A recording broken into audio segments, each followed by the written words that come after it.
इलाज के लिए भारत में मुल्की वैक्सीन पर हो रहा है काम।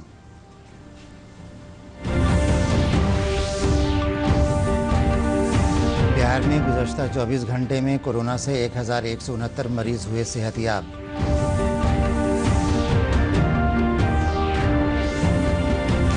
रियासत में सैलाब मुतासरा ज़िले की तादाद बढ़कर हुई 14।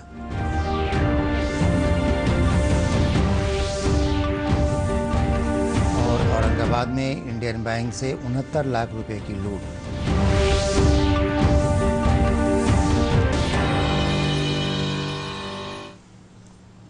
नाजरीन आदाब, और अब खबरों की तफसील। कोविड-19 के इलाज के लिए भारत में मुल्की वैक्सीन पर काम हो रहा है। वजारत सेहत के अफसरों ने आज नामानिगारों से बातचीत करते हुए बताया कि कोविड-19 के खिलाफ भारत में जंग जारी है। उन्होंने कहा कि महदूद वसाइल के बावजूद डॉक्टरों और सेहत अमलों ने शानदार काम किया है, जिसका नतीजा है कि अभी तक 10,20,000 से ज़्यादा अफराद सेहतमंद हो चुके हैं। अफसरान ने बताया कि जहां एक जानिब रिकवरी रेट आहिस्ता आहिस्ता बढ़ रहा है, वहीं मौत की शरह भी मुसलसल कम हुई है। आप भारत में कुल जिलों की संख्या देखें तो 2011 के सेंसस के हिसाब से 2011 की जो जनगणना हुई थी उसमें 640 जिले थे। आज कितने जिले हैं? आज 740 जिले हैं। 739 है शायद। 739 districts are there today in the country. 50 जिले ऐसे हैं जो 80% कोविड-19 का केस लोड कंट्रीब्यूट कर रहे हैं। इसका मतलब अन्य जिलों में केसेस हैं लेकिन स्कैटर्ड तरीके से हैं।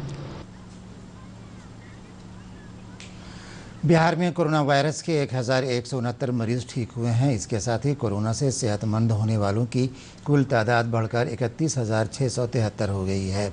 फिलहाल कोरोना से सेहतयाब होने वालों की शरह तकरीबन 66% है। महकमा सेहत के सेक्रेटरी लोकेश कुमार ने वीडियो कॉन्फ्रेंसिंग के जरिए बताया कि रियासत में कोरोना के सरगर्म मरीजों की तादाद फिल वक्त 16,042 है। महकमा इत्तलात व ताल्लुकात आम्मा के सेक्रेटरी अनुपम कुमार ने कहा कि वज़ीर आला ने राहत कैंपों और कम्युनिटी किचन में काम करने वाले मुलाजमीन और पनाहगुज़ीनों की कोविड जांच का हुक्म दिया है। उन्होंने बताया कि राहत कैंपों में मुफ्त मास्क तकसीम किए जा रहे हैं। टेस्टिंग कराई है, इसके लिए किट्स की सप्लाई संबंधित जिलों में बढ़ा दी जाए, वहाँ किसी तरह की कमी नहीं है। इसके लिए भी काम प्रारंभ कर दिया गया है। इसके अलावा जीआर का जो गैस रिलीफ है, मुद्रा अनुदान, उसकी राशि को शीघ्र सभी को ऑलरेडी कल निरीक्षण के टाइम तक 7,000 लगभग लोगों को जीआर की राशि दे दी गई थी। 1 लाख लोगों को देने का अनुमान था शाम तक, और वो प्रक्रिया भी चल रही है लगातार। जो भी प्रभावित परिवार हैं उनको मुद्रा अनुदान का भुगतान शीघ्र किया जा रहा है, और जो राहत कैंप में लोग रहेंगे उन्हें फ्री ऑफ कॉस्ट मास्क भी उपलब्ध कराया जाएगा। मरकज़ी हुकूमत ने कल नई तालीमी पॉलिसी को मंजूरी दे दी है। तकरीबन 34 साल बाद आई नई तालीमी पॉलिसी में स्कूली तालीम से लेकर आला तालीम में कई बड़ी तब्दीलियाँ की गई हैं। इस पॉलिसी से तलबा पर इम्तहान का बोझ कम होगा। वहीं आला तालीम के लिए सिर्फ एक ज़ाब्ता होगा। इंजीनियरिंग जैसे मज़ामीन में अगर पढ़ाई छूट गई तो भी सर्टिफिकेट या डिप्लोमा दिया जाएगा। वज़ीर-ए-आज़म नरेंद्र मोदी की सदारत में हुई काबीना की नशस्त में नई पॉलिसी पर मुहर लगा दी गई है। नीति का उद्देश्य प्री स्कूल से माध्यमिक स्तर तक शिक्षा का सार्वभौमिकरण करना है। इसमें स्कूली शिक्षा से लेकर उच्च शिक्षा तक में अहम बदलाव किए गए हैं। स्कूली शिक्षा अब 10+2 के बजाय 5+3+3+4 के तहत होगी, तो उच्च शिक्षा में 4 साल के पाठ्यक्रम शुरू हो रहे हैं। वहीं स्कूली शिक्षा में मातृभाषा पर जोर के साथ ही मूल्यांकन की प्रणाली भी बदली जा रही है। नई शिक्षा नीति के तहत निजी और सार्वजनिक उच्च शिक्षण संस्थानों के लिए साझा नियम होंगे। अभी अलग अलग संस्थानों के लिए अलग अलग नियम हैं। अब डीम्ड यूनिवर्सिटी और केंद्रीय विश्वविद्यालयों के लिए समान नियम होंगे। विधि और चिकित्सा कॉलेजों को छोड़कर सभी उच्च शिक्षण संस्थान एक ही नियामक द्वारा संचालित होंगे। फीस फिक्स करने की व्यवस्था भी की गई है। नेशनल रिसर्च फाउंडेशन में विज्ञान के साथ सामाजिक विज्ञान भी शामिल होगा। उच्च शिक्षा के अंतर्राष्ट्रीयकरण पर भी ध्यान दिया गया है तो तकनीक के प्रयोग को बढ़ावा देने की बात भी कही गई है। नई शिक्षा नीति के मसौदे को विभिन्न पक्षकारों की राय के लिए सार्वजनिक किया गया था। गौरतलब है कि वर्तमान शिक्षा नीति 1986 में तैयार की गई थी और इसे 1992 में संशोधित किया गया था। नई शिक्षा नीति का विषय 2014 के लोकसभा चुनाव से पहले भारतीय जनता पार्टी के चुनावी घोषणा पत्र में शामिल था और अब केंद्र सरकार ने देश की शिक्षा का कायाकल्प करने और नए भविष्य का निर्माण करने के लिए आधार भूमि तैयार कर दी है। शैलेंद्र मिश्र के साथ news night desk, DD news. Bihar में सैलाब मुतासरा अजला की तादाद बढ़कर 14 हो गई है। महकमा आफात मैनेजमेंट के मुताबिक गोपालगंज से पानी आ जाने की वजह से सीवान ज़िले के 2 ब्लॉक मुतासिर हुए हैं, जबकि बारिश और नदियों के सैलाब से मधुबनी ज़िले के 4 ब्लॉक में पानी दाखिल हो गया है। महकमा आफात मैनेजमेंट के एडिशनल सेक्रेटरी रामचंद्र डू ने वीडियो कॉन्फ्रेंसिंग के जरिए बताया कि फ़िलहाल 14 ज़िले के 108 ब्लॉक की 40 लाख की आबादी सैलाब से मुतासिर हुई है। सैलाब मुतासरा इलाके में 19 राहत कैंप और 1000 कम्युनिटी किचन चलाया जा रहा है। सैलाब की वजह से 4,87,000 हेक्टेयर इलाके में धान की खड़ी फसल बर्बाद हो गई है। महकमा ज़राअत का कहना है कि हालांकि नुकसान का सही अंदाज़ा सैलाब के उतरने के बाद ही हो सकेगा। ताज़ा तरीन जानकारी के लिए सलमान हैदर, आपका शुक्रिया।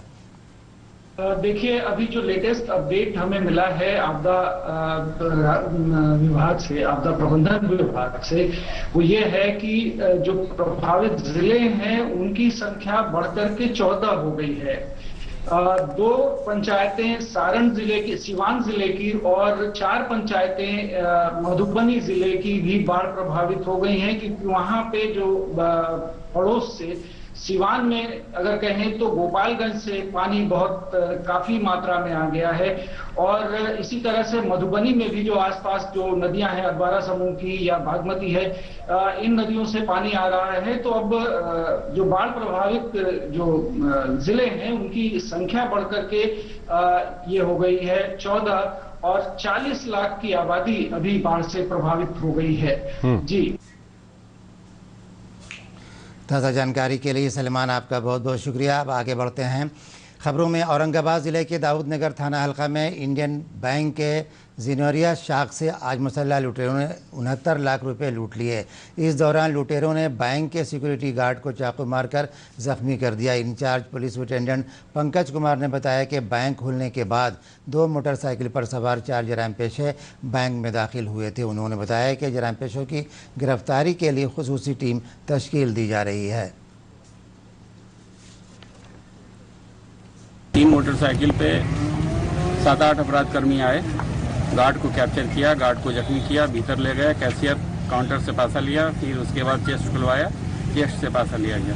अभी तक बैंक वालों ने, मैनेजर ने जो बतलाया उसके अनुसार 69 लाख रुपए की लूट हुई है। अपराधियों की गिरफ्तारी के लिए कार्रवाई की जा रही है। उसमें से एक की पहचान स्थापित हो रही है। सहरसा जिले की 16 पंचायतों में ग्राम पंचायत भवन का संग बुनियाद रखा गया। इसका मकसद वज़ीर-ए-आज़म गरीब फलाह मनसूबा के तहत वसाइल पैदा करने और हुकूमत के फलाही व तरक्याती मनसूबों का फ़ायदा अवामुन्नास को पहुँचाना है। इस मौके पर सहरसा के DDC राजेश कुमार ने कहा कि पंचायत भवन की तामीर में गैर मुक़ीम मज़दूरों और मेहनत कशों को तरजीही बुनियाद पर काम दिया जाएगा। ईद उल ज़ुहा का त्यौहार 1 अगस्त को मनाया जाएगा, लेकिन रियासत के बकरी बाज़ार में रौनक नहीं है। कोरोना वायरस की वजह से इस साल बकरी बाज़ार में गुज़श्ता साल के मुकाबले में मवेशी नहीं लाए गए हैं। लॉकडाउन और समाजी दूरी की वजह से ख़रीदार भी कम आ रहे हैं। पटना के बकरी बाज़ार के मालिक ज़ियाउल्लाह खान ने बताया कि इस बार उत्तर प्रदेश और राजस्थान से सिर्फ 10% ही जानवर आए हैं। हर साल की तरह इस साल भी तो ये आया है जानवर कुर्बानी का, लेकिन इस साल कोरोना को लेकर के रौनक नहीं है मार्केट में। हर साल जिस तरह 10-12 दिन 15 दिन पहले से ही मार्केट में जानवर आने लगता था, लोग आने लगते थे परिवार को लेकर के, 12 बजे रात तक यहाँ मंडी चलता था काफी अच्छे से। लेकिन अभी कोरोना का इतना डर है कि पब्लिक का मूवमेंट कुछ नहीं है, ना तो व्यापारी लोग आ पाए हैं माल लेकर के, राजस्थान से भी जो लोग आते थे 10-15% ही लोग आ पाए हैं। उत्तर प्रदेश से भी 10%, मुश्किल से 10-15% लोग आ पाए हैं। दूसरी जानिब खरीदारों ने बताया कि जानवरों की तादाद कम होने की वजह से उनके दाम भी ज़्यादा हैं, इसलिए लोग पसंद के जानवर नहीं खरीद पा रहे हैं। ज़्यादा ही है और ज़्यादा होने की वजह भी है, जितना माल गिरना चाहिए था इन लोग के यहाँ उतना गिरा नहीं है। और सबसे बड़ी चीज़ क्या है कि रेट मनमाना भी रहता है यहाँ पे इन लोगों का, उसी में आपको नेगोशिएट करना पड़ता है बहुत कुछ। बहुत परेशानी हो रही है, बहुत दिक्कत हो रही है, आने जाने के लिए दिक्कत हो रही है। हम लोग बहुत मुश्किल से आए हैं, समझो कि मार्केट में अब हम लोगों की रकम ही खाली हो जाए, यही बस। इस दरमियान इमारत शरैया बिहार, झारखंड व उड़ीसा के नायब नाजिम मुफ्ती सनाउल हुदा कासमी ने बकरीद के पेश नज़र लोगों से अपील की है कि वो कोविड वबा पर काबू पाने के लिए लॉकडाउन और हुकूमत की दीगर हिदायतों पर अमल करते हुए त्यौहार मनाएं। ये लॉकडाउन का दौर चल रहा है, बिहार में ख़ास करके ये 31 तक लॉकडाउन चलेगा। अगर 31 के बाद लॉकडाउन ख़त्म होता है तो जिस तरह ईदगाह में और मसाजिद में नमाज़ें पढ़ी जाती थी, मैदानों में पढ़ी जाती थी, तो सोशल डिस्टेंसिंग का ख्याल रखते हुए नमाज होगी। और अगर लॉकडाउन की मुद्दत में इजाफा होता है तो जाहिर है कि अभी कोई बात इस अंदाज में नहीं कही जा सकती। जैसे ही वो हुकूमत की तरफ से कोई गाइडलाइन आएगा उसके मुताबिक 8, 9 वगैरह को इमारत शरिया के बड़े अकाबिर हज़रत अमीर शरीयत दामत बरकातहुम इस सिलसिले में मुसलमानों की रहनुमाई करेंगे और बताएंगे कि हमें किस तरह ईद की नमाज अदा करनी है और कुर्बानी किस तरह करनी है। और आखिर में ख़ास खबरें एक बार फिर।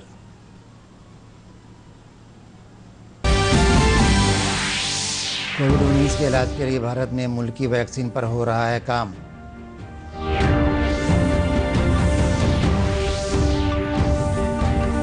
गुज़श्ता 24 घंटे में कोरोना से 1169 मरीज हुए सेहतयाब।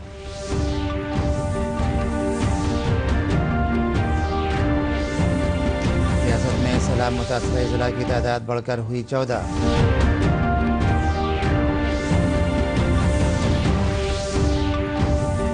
और औरंगाबाद में इंडियन बैंक से 69 लाख रुपए की लूट।